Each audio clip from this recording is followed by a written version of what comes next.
Sebelum kita masuk ke topik pembahasan, izinkan saya untuk memperkenalkan diri terlebih dahulu.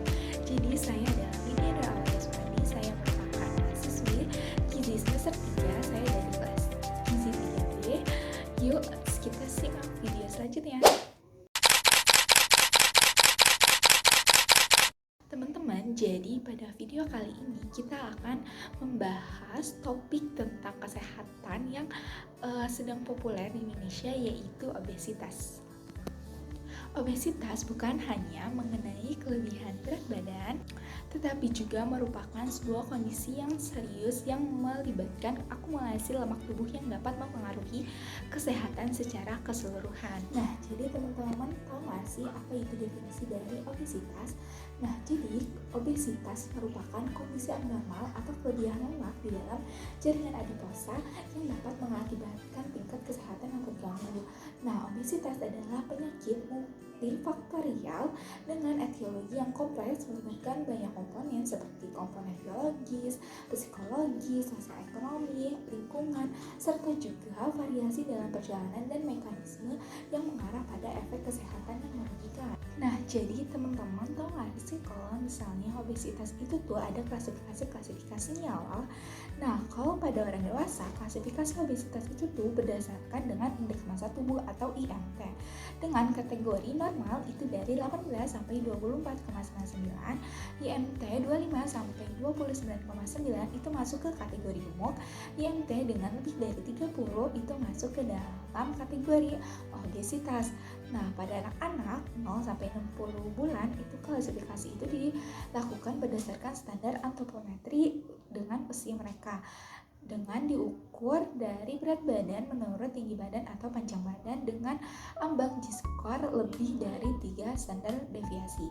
Pada anak usia 5-18 tahun diukur dengan mengenai indeks massa tubuh menurut umur dengan batas ambang G-score lebih dari 3 standar deviasi.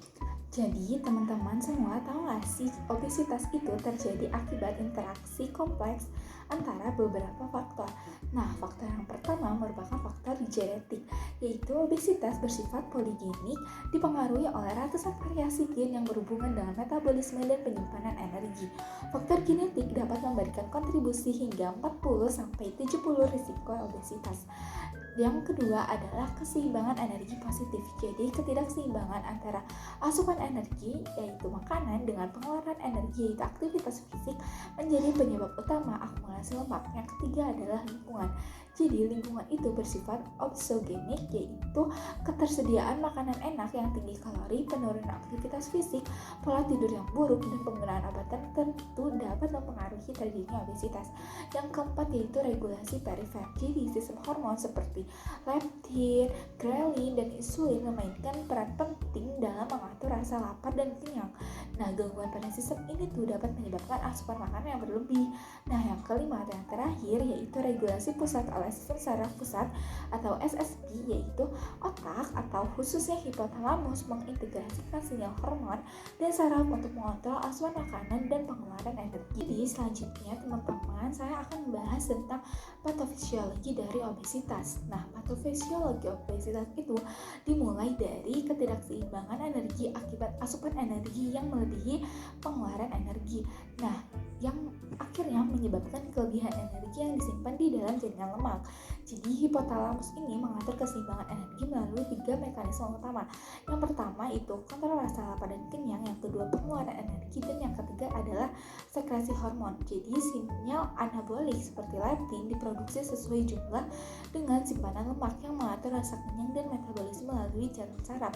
Jadi jika simpanan lemaknya berkurang, hormon seperti ACRP dirangsang, itu akan meningkatkan nafsu makan, dan jika nafsu makan berlebih aktivitas yang kurang itu bakal menyebabkan obesitas. Dampak obesitas itu apa aja? Jadi obesitas itu tuh memiliki dampak kesehatan yang serius yang dapat meningkatkan risiko penyakit yang kronis. Seperti yang pertama itu ada sindrom metabolik. Jadi sindrom metabolik adalah kumpulan kondisi termasuk resistensi insulin, obesitas abdominal, dislipidemia, intoleransi glukosa, dan hipertensi. Nah, kombinasi ini tuh meningkatkan risiko penyakit jantung dan diabetes tipe 2. Yang kedua itu ada dislipidemia dan peradangan. Jadi obesitas itu tuh menyebabkan peningkatan kadar kolesterol total, LDL, trigliserida, serta penurunan HDL. Peradangan kronis yang terjadi juga memperburuk kondisi ini. Nah, yang ketiga yaitu resistensi insulin. Jadi lemak berlebih mengganggu kemampuan tubuh untuk merespon insulin yang berujung pada hiperglikemia dan beresiko menyebabkan diabetes tipe 2. Yang keempat yaitu cedera vaskular dan penyakit kardiovaskular. Jadi obesitas menyebabkan disfungsi endotel dan pengerasan pembuluh darah yang dapat memicu aterosklerosis, serangan jantung, dan stroke. Yang kelima yaitu non-alcoholic fatty liver disease, yaitu obesitas meningkatkan risiko penumpukan lemak di hati yang dapat berkembang menjadi peradangan hati kronis atau sirosis. Yang keenam yaitu kesehatan mental. Jadi obesitas itu tuh sering banget berdampak pada kesehatan mental, termasuk depresi, penurunan kualitas hidup karena stigma sosial dan isolasi. Nah, selanjutnya itu ada tata laksana obesitas, yaitu untuk menangani obesitas beberapa pendekatan yang digunakan itu meliputi yang pertama, intervensi gizi, yaitu dengan pola makan yang sehat, dengan mengurangi konsumsi makanan yang tinggi lemak dan tinggi gula, tinggi kalori. Yang kedua yaitu farmakoterapi. Jadi farmakoterapi ini tuh penata laksanaan dengan menggunakan obat-obatan. Nah, yang ketiga yaitu operasi bariatrik. Jadi operasi bariatrik ini tuh adalah pembedahan yang dilakukan untuk membantu menurunkan berat badan. Nah, prosedur ini tuh biasanya dilakukan pada penderita obesitas yang sulit diatasi hanya dengan diet dan olahraga saja.